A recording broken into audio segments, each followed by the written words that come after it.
Hey, this is Max. Welcome back to Forza Horizon 5.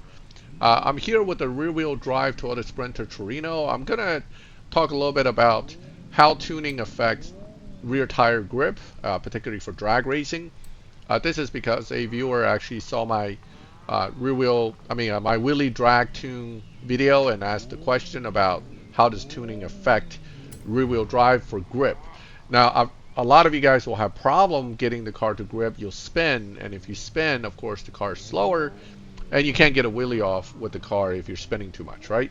So what are the factors that affect grip on the tires, particularly rear-wheel drive? Uh, Gearing is very important.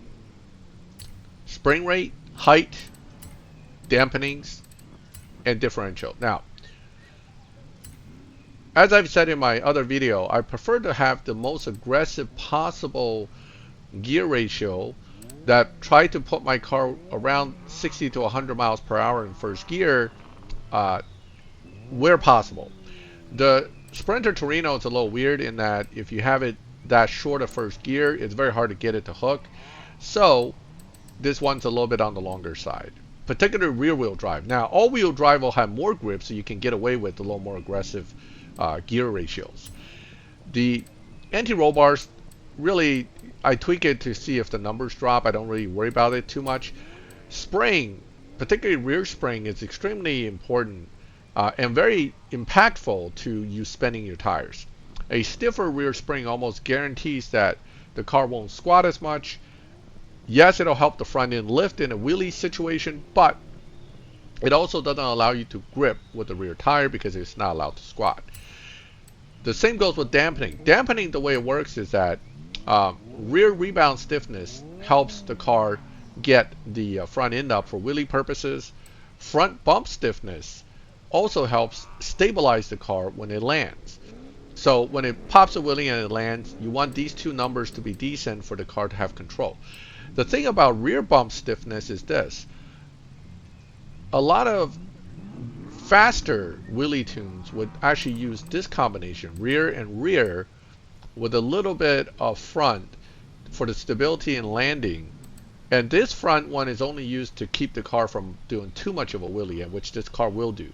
So this one's a separate. But when you use these two, your car's not allowed to squat as much. And although this looks better, without changing anything, what will happen is, I'm going to try to run the car, and you'll see that by not allowing the car to squat, you lose a little bit of grip. And when you launch the car, which I'm going to do right now, you'll get wheel spin. Like that. Right? As soon as RPMs go up, because the car's not squatting, you lose contact with the grip and you start spinning. Let's not. I don't want to go past that line for a reason because it starts the clock, and we're going to use that in a second. Okay, so we're going to restart, but you see how the tire's spinning, setting like this. Now, let's go back without touching anything else.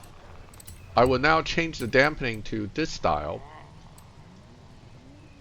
and move this back to 0. Sure, it looks like it's a little bit slower, which it probably is, but spinning makes you even slower. But if you can hook the tires, even if the numbers look lower, it would still be better. Now, that did not hook fully. It actually did have a little bit of spin there. That could just be a tire heat issue. But now it hooked. Okay? So, without the tire being too hot, too cold, right around 20 psi, 19 to 20 psi, and when it's not glazed, you should be able to hook with this setup versus the other one, which only spins.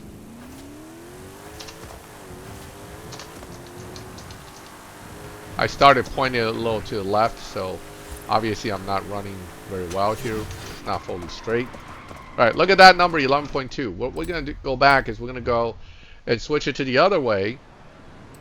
Ride the wheel spin, and then you'll see the difference in how it works. It doesn't help you. Okay, so if I change it back to this way, I'm not even going to put it up that high. I'll put it like this, so hopefully it'll still hook. But you'll see that if you spin at all, you're going to get slower. And that's what you're trying to avoid by tweaking the various elements. Now, the lower the spring rates, the more you hook. The higher the spring rates, the less you hook. So understand that's why I'm putting spring rate and dampening and everything so low when a lot of drag tunes, well, I can't even get off the line here with that setup. All right, you see, and that basically kills your run. And that's exactly what I'm talking about with that rear bump stiffness affecting the grip more. So if you have a car that's struggling to grip, you're probably better off doing something like this first to test it, rather than going straight for something more aggressive on the rear bump stiffness. And again, the front thing here also impacts it. If you have less front rebound stiffness, the car lifts the front more easily, squats more easily, and if it's not lifting it in the air to the point of losing control, you don't need this. Okay, this is mostly because of this car lifting it too high and almost will flip over. So this is a very important setting to play with in combination with the springs. Now, if you're hooking pretty well, can you put more stiff springs? Sure, you can put more stiff springs so you can theoretically get better grip or better launch, but the reality is most likely stiffer springs also means less squatting. Less squatting means less grip, and again, more than likely this happens, spinning tires. And if you're spinning tires, you're not hooking, you're not getting anywhere. So spring rate, again, the more stiff, the more likely you're going to spin tires. That's why I keep it relatively low here. Yes, it looks like you're going to run slower, but you run even slower if you can hook. Next one up, differential. Putting a differential up like this actually looks like it hurt the time. That's probably because it knows you're going to spin. Okay, when you have the differential at 100 lock and everything else already being on the very edge of performance blocking or gripping, that little bit of differential difference will affect your ability to hook. And it usually affects it once you get rolling a little bit. Okay, so let me try to run this thing at least through first or second, and you'll see what I'm talking about. So hooking, it's nice, but it doesn't. Okay, same issue. With the differential locking quickly, it's counterintuitive. You would think both tires hooking quickly would be a good thing, but in this game, this just means you spin. So on racing setups, remember the racing diff usually starts it at 33. So having it lower doesn't hurt you. Now, having it at 20, if it doesn't impact the numbers here, I would leave it. But if it does impact the numbers here, we just move it up a little bit, and hopefully we can get it to still hook without hurting anything. Now these numbers move around a lot, so this is 26 should still leave it at, I mean, in theory, right? So that's an estimate. It probably isn't very good. So differential lock also impacts the rear wheel car's ability to hook. Again, some cars hook much better than others, so the higher the numbers you can keep it at and still hooking, the better. And you do want to try different combinations, right? Not always focus just on one thing. Some cars like a little more spring rate, some cars like more dampening, and then wow, this car right now, the transmission's saying to me, I will not let you use the clutch thing. Okay, 5K should hook very nicely. Right, so this is gear ratio also affects how the car runs, of course, but right, so we're able to keep it consistently at that 11.2. So that's really the various settings that helps rear-wheel drive cars hook, and that's really the things that I want to talk about. I'm going to show you the difference when it comes to a car that really has a hard time hooking in rear-wheel drive. Something like the Mazda Miata. Even with wide body on it, it's just in rear-wheel drive format, it's just a very difficult car to get to hook. when you are putting everything down to almost nothing and it still spins like crazy, it's just something that you have to think about what you're going to do. For example, if you look at the settings on this one, similar here, but dampening is very low. I got it like 4.4 here. Spraying all the way down, height all the way up, differential 50%. Now I can put the differential to 30. It won't hurt anything, but that's, even with all that, spins like crazy. Okay, very hard to hook. From here, the problem, it doesn't take off. From there, it doesn't want to hook. So you kind of, even if it hooks in the beginning here, if you notice on the, when it gets near the end of the first gear, it's still spinning. So it's still not really hooking. And as a result, rear wheel drive setup for this car, even with wide body, extra wide tires to get more grip, I just don't find it to be that great. So for this car, generally I set it up with all-wheel drive for that reason. All-wheel drive is kind of like cheater slicks. You get more grip automatically because of having it. Even if you put it to 0-100 to the rear, it still grips better than a rear-wheel drive car of its equivalent.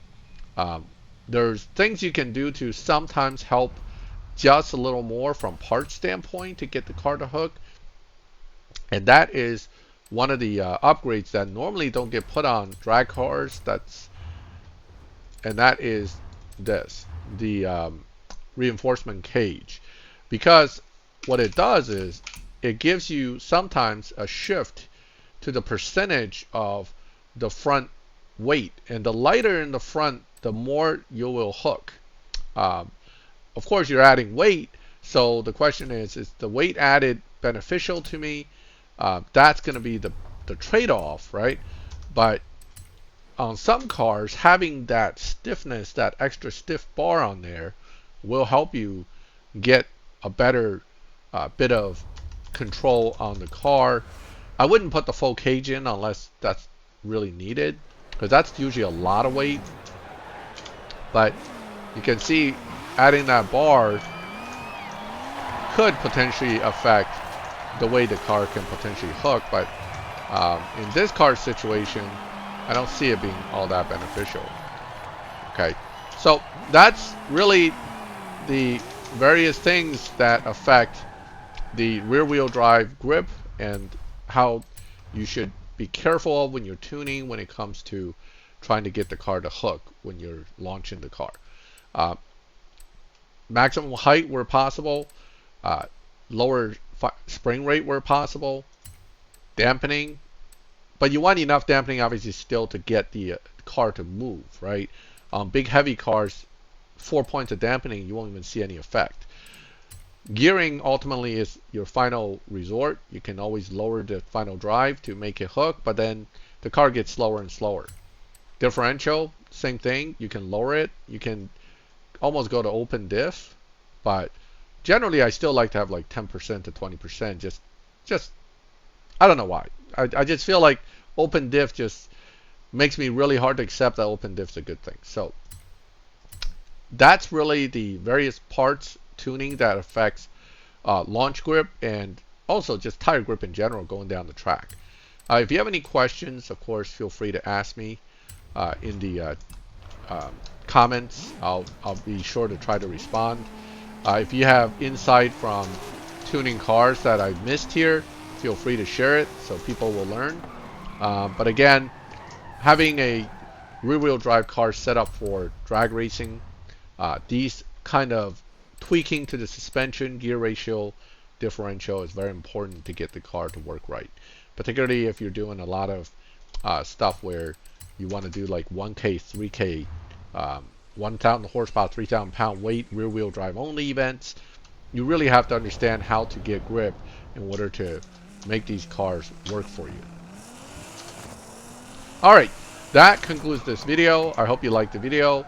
If you like my video, please leave a like. If you like my channel and would like to see more of this kind of videos, subscribe, hit the bell, and you get notified when I put out new videos. And as always, thank you for watching my videos. I'll catch you next time.